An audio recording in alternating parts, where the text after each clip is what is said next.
I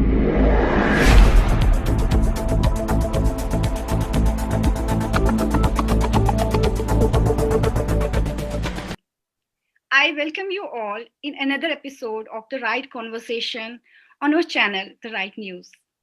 I'm Bhavna, and I'll be taking you through the journey of orthopedics with a specialist doctor, a young and dynamic yet great orthopedic surgeon and a specialist. He has been doing wonders in his respective field. Today, we have got Dr. Kanav Pada with us. Dr. Kanav Pada is a joint replacement and trauma surgeon. He has done his postdoctoral fellowship in joint replacement. Dr. Pada is also a certified rheumatologist from Johns Hopkins University, USA. And I'll be discussing, rather, he will apprise and advise us with his expertise regarding orthopedics. Welcome, Dr. Pada, to the show. Thank you so much, ma'am. First, good evening to you and all the audiences watching this. Good evening, good evening. You have given a very elaborate introduction, so I need not to introduce myself. So that is very kind of you, what you have spoken. But I am just an ordinary man doing ordinary service according to what profession I have chosen. That's so great. Yeah. So bones are integral part of our body. Have you ever heard to succeed in life, you need three things: a wishbone, a backbone, and a funny bone. So today we'll get to know from a specialist how to take care of our backbone, rather all the bones and joints, and how to strengthen them. We'll take your questions also. Please stay with us.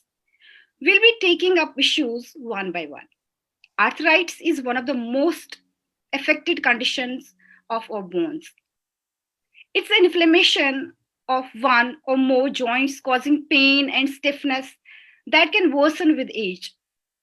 Different types of arthritis exist, each with different cause, including wear and tear, infection, and underlying diseases. Let's first ask our specialist about osteoarthritis. Will be, sir? Yeah, please. Yeah, as you have already told that there are different type of arthritis. Arthritis means anything that is disease of the joint is known as arthritis. So when we say arthritis, itis itself means the inflammation. Inflammation means the swelling of any joint or any pathology that is causing destruction of the joint. So the most common arthritis what we see in day-to-day life is osteoarthritis. So osteoarthritis is nothing but an age-related wear and tear degenerative process that occurs in the body. So usually it is seen in broadly we can categorize into two types, like the primary osteoarthritis, or it can be secondary to any thing like trauma and all. So primary osteoarthritis is what everybody suffers after the age of say about 45, 50, 55, 60, 65. So primary osteoarthritis is age-related wear and tear, wherein the synovial, wherein the cartilage that is covering the bones, it gets worn and torn with age while we are doing work, so many heavy work, normal activities, it gets degenerated. The quality of the cartilage. Symptoms बताइए, symptoms क्या होते हैं? Ma'am जो हमारा जैसे मैंने बताया कि प्राइमरी उसमें सिम्टम्स तो सबसे पहले यही होगा कि knee pain, because it is an degenerator और inflammation of the joint. So pain of the knee is the most common symptoms. It can be the pain can be mild, moderate, severe, or very excruciating in certain cases. So it can vary depending upon कि आपको किस हिसाब की injury हुई है उस time पे. अगर आपका ऑलरेडी जॉइंट जो है डिजेनरेटेड है, प्लस उस डिजेनरेशन के साथ कोई ऐसी इंजरी हुई है खासकर ट्विस्टिंग एंड टर्निंग की, जिससे और नी के लिगामेंट हमारे जैसे कि मेनिस्कस होता है अंदर, वो टियर हो गया, तो वो माइल्ड ऑस्टियोआर्थराइटिस या मॉडरेट ऑस्टियोआर्थराइटिस जो पेशेंट को चल रहा है, it can suddenly turn into an excruciating painful arthritis that occurs that can remain for weeks altogether. तो वो डिजेनरेटिव प्रोसेस ही होती है, बट उसके अंदर मेनिस्कल टेयर हो जाते हैं. तो मेनिस्कस आर जस्ट, मैं देसी भाषा में समझा दूं कि वॉशल्स होती है ना हमारे, जैसे नलकों में वॉशल्स फिट करते हैं, तो हमारे नी जॉइंट के अंदर सपोज दो वॉशल्स होती हैं. तो एज के साथ वो वॉशल्स जो है ना, जो कि बड़ी सॉफ्ट और कुशन इफेक्ट होता है, वो पापड़ की तरह बन जाती है, वेरी सॉफ्ट, वेरी हार्ड बन जाती है और ब्रिटल बन जाती है। So any amount of twisting turning, मैं तो यहाँ तक बता दूंगा कि व्हेन फीमेल्स कम, कि अगर आप किचन के एक शेल्फ पे खड़े हो और आप दूसरे साइड से जस्ट टर्न करके दूसरा कोई कंटेनर वहां पे रखने वाले हो, even that amount of twisting and turning in an already degenerative knee, जिसमें कि ऑलरेडी वो प्रॉब्लम हुई है, it can cause a meniscal tear. और वो मेनिस्कल टेयर की वजह से समटाइम्स आती है कि हाँ नी में मैं तो मेरे को पेन है काफी 5-6 सालों से, लेकिन कल से मेरे को इतनी सीवियर पेन हो रही है कि खड़े नहीं हुए जा रहा या बैठे नहीं जा रहा, नी में सूजन हो गई है, स्वेलिंग हो गई है, वजन नहीं रखे पा रहा। So that is that acute or chronic, that meniscal tear and all that causes तो pain. So first is a pain, second is swelling हो सकती है, तीसरा वो बोलते हैं कि सीढ़ियां चढ़ने या उतरने में मेरे को दिक्कत हो रही है, जब भी मैं पाँव रखती हूँ तो मेरे को पेन होती है। कई लोग जो एडवांस आर्थराइटिस के, वो जमीन पे बैठ ही नहीं सकते। मॉडरेट आर्थराइटिस वाला यही कहेगा कि जब मैं जमीन पे बैठती हूँ तो मेरे को उठने में बहुत दिक्कत होती है, नीज पे बहुत ज्यादा प्रेशर पड़ता है, मेरे नीज के मसल सूख रहे हैं, मेरी टांग सूख रही है। So these are the more common symptoms जो पेशेंट्स जो है ऑब्जर्व करते हैं in case of osteoarthritis.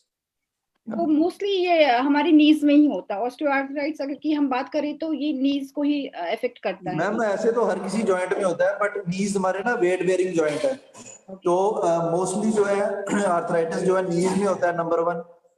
Number 2 हमारी स्पाइन में हो सकता है। नंबर 3 जो है हमारे हाथों में हो सकता है, हैंड्स के जो जॉइंट्स है ना उनमें भी हो सकता है। आपने देखा होगा कई लेडीज के साइड बिल्कुल हाथ के एज के जो जॉइंट होते हैं ना, उनमें थोड़े से मतलब बोनी टाइप, गांठे टाइप बन गई होती है, तो हाथ की भी डिफॉर्मिटी हो रही होती है। तो पर उनके जितने भी टेस्ट हैं रूमेटॉइड के या वो सब ना नेगेटिव आ रहे होते हैं। So that is also primary osteoarthritis of the hand joints. मेरी बात समझ रहे हो जी? So does walking worsen osteoarthritis? Normal walking? Ma'am, it is just the idea is to maintain a balance, because अगर हम वॉक नहीं करेंगे सो हमारी जो जॉइंट का साइनोवियल फ्लूइड है ना, दैट जो उसकी फॉर्मेशन होती है, it occurs because of some response to some response, rather to some response. So the response is कि हम नी की मूवमेंट करें, उस पर स्ट्रेस एंड स्ट्रेन डालें, फिर बॉडी रिजल्टेंट वो साइनोवियल फ्लूइड प्रोड्यूस करती है, बिकॉज हमको वो चाहिए। It is a feedback mechanism, you understand? हम उसको फीडबैक दे रहे हैं कि we need that synovial fluid, तो वो प्रोड्यूस करेगी। वॉकिंग से वेट रिड्यूस होगा, वॉकिंग से स्ट्रेस पड़ता है बोन्स पे, और जब बोन्स पे स्ट्रेस पड़ेगा तो वो भी अपनी जो बोन मिनरल डेंसिटी है वो मेंटेन रख पाएंगी। अगर suppose we are lying down on the bed, हमारे मसल्स कमजोर हो जाएंगे लेटने से, बोन्स क्वालिटी वीक हो जाएगी, we will get overweight. So it has, we have to maintain a balance. अगर किसी ऑस्टियोआर्थराइटिस को बोल दिया जाए कि अब आपने चलना ही नहीं है, सो मेरे में और इस मोबाइल में इतना ही फर्क है कि I can move at my will. So God has given me life. अगर मैं किसी को बोल दूंगा कि यू हैव नो लाइफ, आपको बस लेटे ही रहना है, so I think I am not doing a justice to that patient, what I think personally. So he can brisk walk, he can cycle, stationary cycle, but I would strictly advise against anybody jogging या skipping if he has not been doing it early. Suppose बड़ी females या males आते हैं, जैसे कि वो 35, 40 या 50, 45 years के हैं, सडनली वो ओवरवेट हो गए होते हैं, तो एक दिन उनको ख्याल आता है यार वी आर, हम तो ओवरवेट है, we should do some activities. तो वो क्या करते हैं, घर में ट्रेडमिल ले आएंगे या कहीं जॉग पे निकल जाएंगे या वो स्किपिंग करना शुरू कर देंगे, मतलब रेयरली ऐसा करते हैं। Then they come with a severe pain in the knees. तो रिजल्टेंट मतलब कारण यही होता है कि earlier they have not been, their body is not used to that exercise. तो अचानक वो एक दिन they get like a new year resolution, जैसे 1 जनवरी से मैंने वॉक पे जाना है या जॉग करना है, तो 2 जनवरी को they land up in a doctor's clinic. So I would advise against that. Yeah, I would advise against that. Exercising. हाँ, exercise कर सकते Normal हैं, knees stretching bending and flexing we can do. Will it help?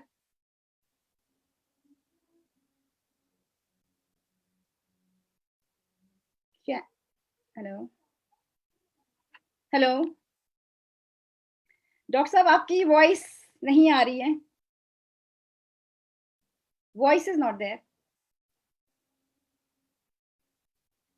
हमारे साथ doctor साहब का शायद कुछ लिंक में प्रॉब्लम है, तो मैं आपको बताना चाहती हूँ, अगर osteoarthritis, yes yes, it's okay now.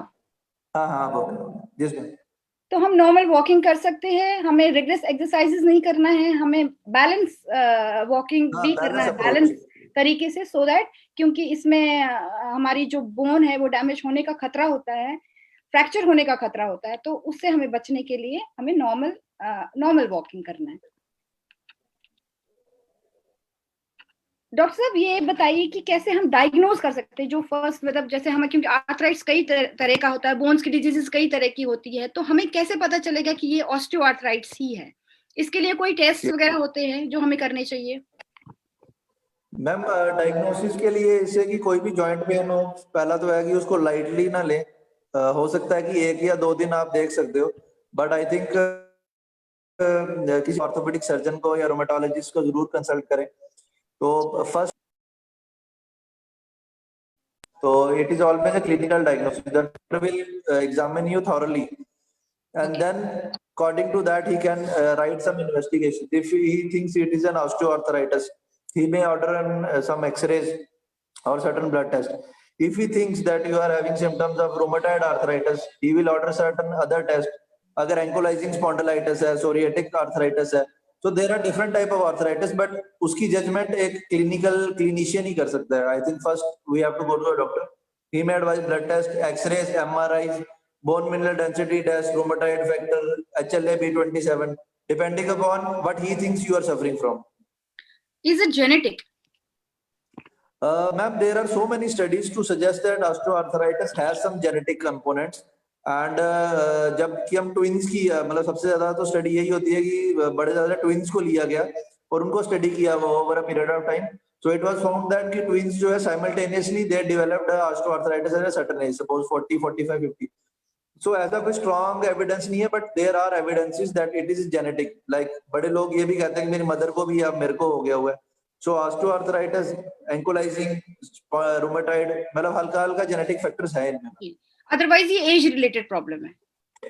हाँ, आइडियली जो है ये इज वेयर एंड टेयर. तो बट कई लोगों की cartilage formation, bone formation, legs का एंगल, वेट, वो सब जेनेटिक्स डिटरमाइन करती हैं, जो इनडायरेक्टली ऑस्टियोआर्थराइटिस को प्रीडिस्पोज या डिटरमाइन करता है. जी, थैंक यू सो मच. आगे हम बात करेंगे ऑस्टियोपोरोसिस की. जो मिलता जुलता टॉपिक है वो भी यही है कि बोन्स वीक हो जाती है, ब्रिटल हो जाती है, और हमारा अगर थोड़ा सा भी फॉल हो या जरा सी भी चोट लगे और फ्रैक्चर हो जाता है.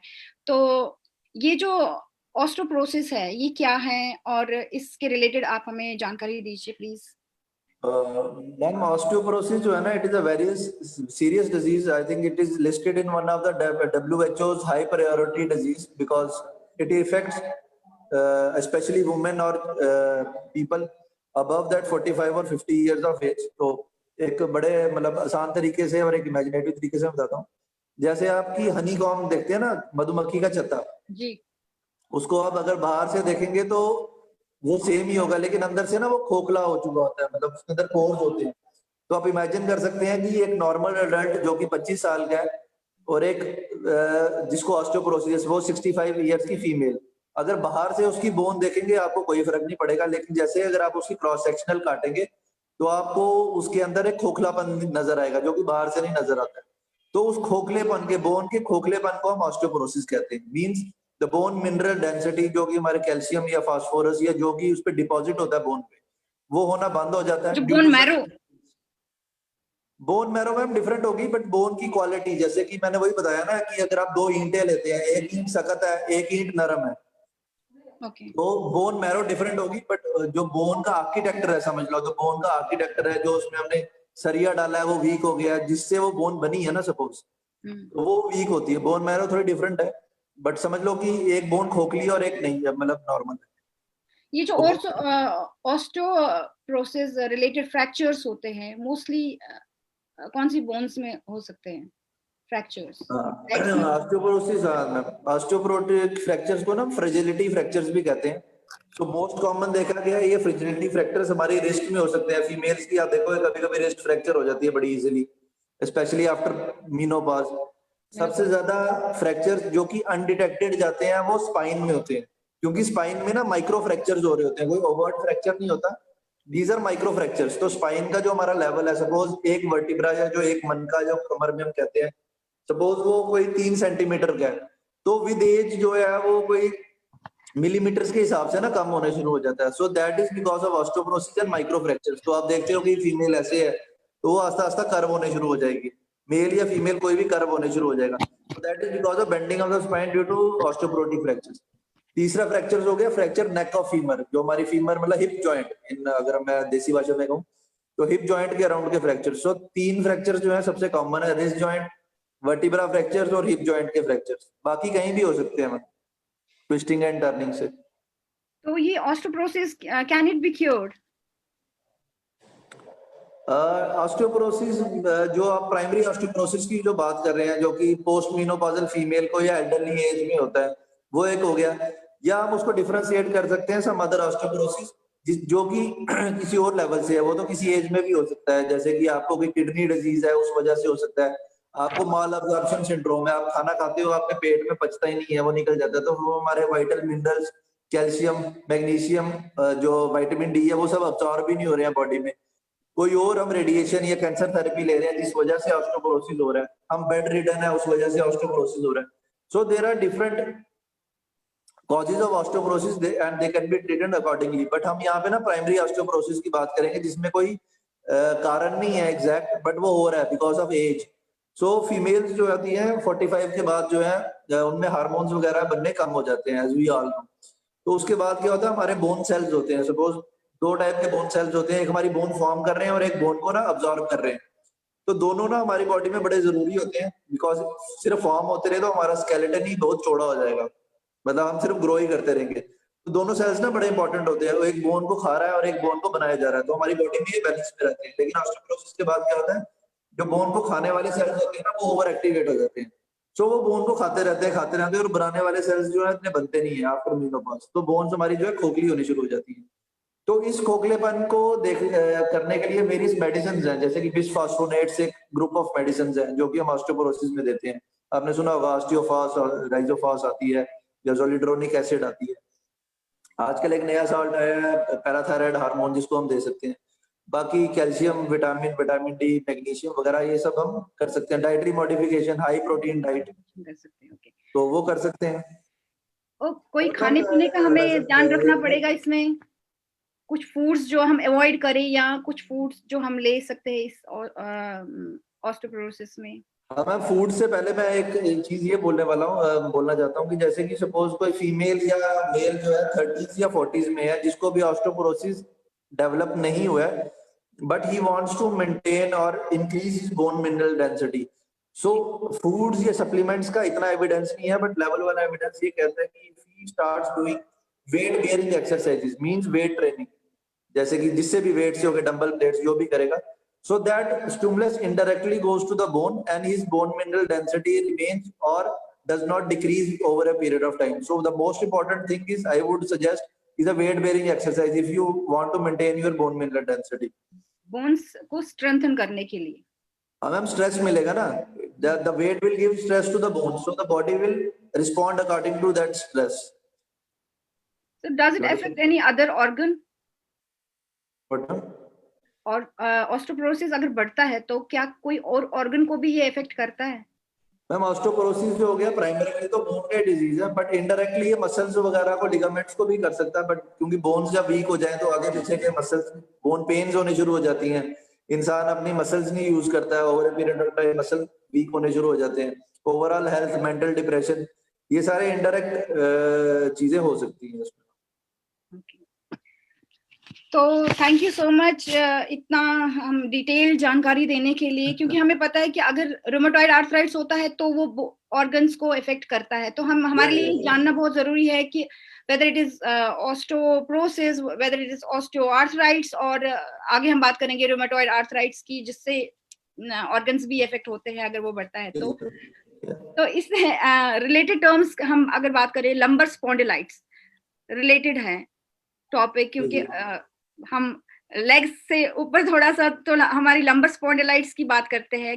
किससे होता है लंबर स्पॉन्डिलाइटिस, क्या है सिम्टम्स, क्या है इसके साइंस, क्या होते हैं, क्या प्रिकॉशंस लेने चाहिए हमें? मैम लंबर स्पॉन्डिलाइटिस जो स्पॉन्डिल ना दो टर्म्स होती है, लंबर स्पॉन्डिलोसिस और लंबर स्पॉन्डिलाइटिस. ये हमें देखना है कि ये दोनों डिफरेंट चीजें हैं. Okay. तो लंबर स्पॉन्डिलाइटिस जिसकी चीज के पीछे आइटस लगता है ना, इट मींस इन्फ्लेमेशन और swelling of that particular area. So एक डिजीज होता है जैसे कि एंकोलाइजिंग स्पॉन्डिलाइटिस या और कुछ प्रॉब्लम्स होती है रोमेटाइड में ना, तो लंबर स्पॉन्डिलाइटिस बन जाता है, वो थोड़ी ज्यादा पेनफुल कंडीशन। जो लंबर स्पॉन्डिलोसिस है